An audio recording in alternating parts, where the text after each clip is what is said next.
Hello guys, আমি Deep and welcome back to my channel Deep exclusive. So এখন আমি এই ভিডিওর মধ্যে বেসিক্যালি কথা বলবো দুটো বিষয়কে নিয়ে। তো ফার্স্টে কথা বলবো দেবদাকে নিয়ে এবং দেবদার আপকামিং একটা প্রজেক্টকে নিয়ে, যে প্রজেক্টটা কিন্তু আসতে চলেছে 2024 সালে ক্রিসমাসে।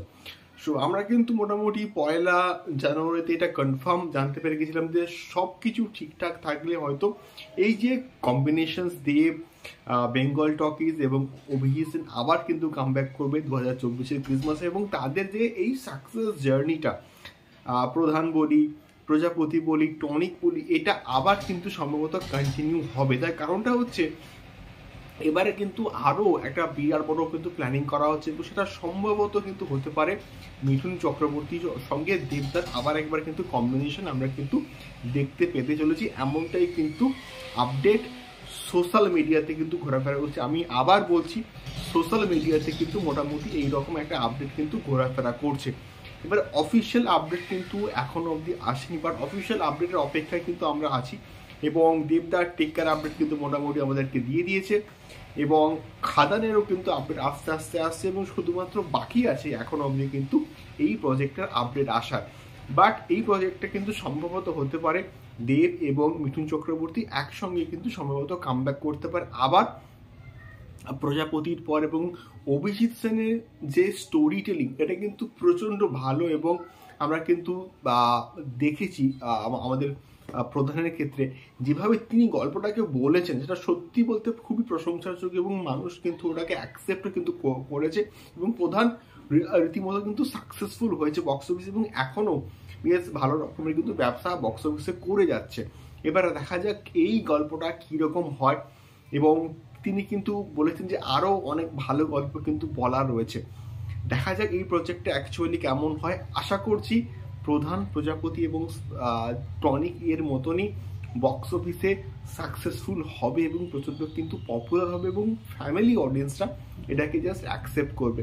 দেখা যাক কেমন হয় দেব এবং মিঠুন চক্রবর্তীর আপকামিং প্রজেক্ট, যেটা সম্ভবত আসতে পারে 2024-এর ক্রিসমাসে। এবার দেখা যাক মিঠুন চক্রবর্তী অ্যাকচুয়ালি থাকেন কিনা এই প্রজেক্টের মধ্যে। আচ্ছা, সেকেন্ডলি আমি এই ভিডিওতে কথা বলবো অবশ্যই পারিয়াকে নিয়ে। সো পারিয়া 9th ফেব্রুয়ারি কিন্তু মুক্তি পাচ্ছে বক্স অফিসে, এবং এই প্রজেক্টটা আলটিমেটলি কিন্তু এ সার্টিফিকেট পেয়েছে। এ সার্টিফিকেট পাওয়ার এক্স্যাক্টলি কারণ আমি যে কি জাস্ট বুঝতে পারছেন, এবং ডিরেক্টর এবং পরিচালকদের যে ভিশন, সেই ভিশনটাতে কন্টিনিউয়াসলি হস্তক্ষেপ করা হচ্ছে, এবং সিবিএফসি যে এই রকম কাজগুলো কীরকম করে করছে, এবং এখানে যা কিছু আমরা দেখতে পেয়েছি এখন অবধি ট্রেলারের মধ্যে কিছু ব্রুটাল সিন আছে, বাট সেগুলো কি সত্যি বলতে এ সার্টিফিকেট পাওয়ার মানে মতো আমি তো অ্যাটলিস্ট জাস্ট বস মনে করি না।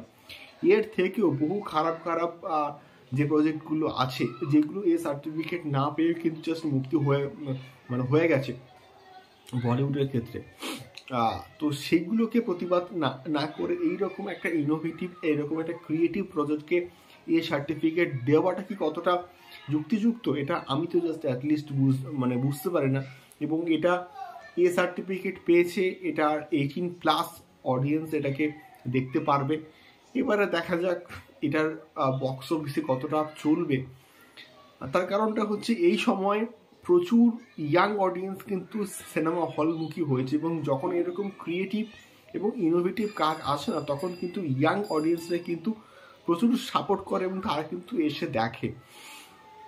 দেখা যাক, আমি তো এটাকে জাস্ট অ্যাকসেপ্ট করতে পারছি না, এবং আমার পক্ষে এটা মেনে নেওয়াটা কিন্তু খুবই কঠিন একটা বিষয়পত্র। এবং তার কারণটা হচ্ছে আমি বরাবরই কিন্তু পারিয়ার পাশে থেকেছি এবং পারিয়ার পাশে আছি।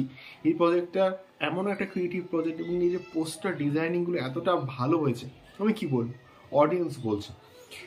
দেখা যাক কেমন হয় পারিয়া। তোমরা অবশ্যই কিন্তু সিনেমা হলে গিয়ে পারিয়াটা অবশ্যই দেখো। এর ছিল মেনলি দুটো বিষয়। তোমাদের কি মনে হয় আমাকে অবশ্যই কিন্তু কমেন্ট করে শেয়ার করতে পারো। দেখা হচ্ছে পরবর্তী ভিডিওতে। টাটা।